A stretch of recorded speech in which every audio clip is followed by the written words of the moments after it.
Hallo, ich bin Jamil. In diesem Video gibt es Tipps und Tricks, wie du gut das neue Semester startest. Los geht's!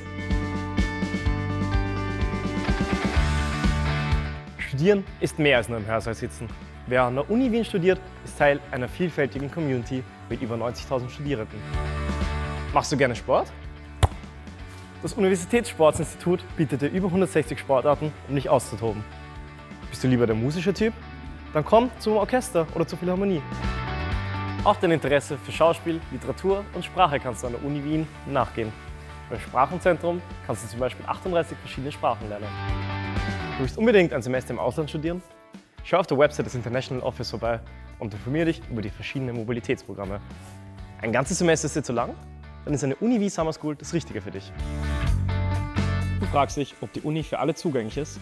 Auf der Website Barrierefrei studieren erfährst du alles dazu.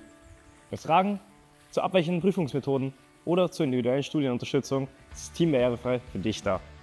Studieren und gleichzeitig ein Kind betreuen? Wenn du vor dieser Herausforderung stehst, sind die Angebote des Kinderbüros für dich gemacht. Dein Wissensdurst ist nach den Lehrveranstaltungen noch nicht gestillt?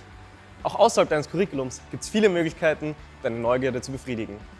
Bei der Semesterfrage diskutieren WissenschaftlerInnen der Uni Wien zu den brennenden Themen unserer Gesellschaft.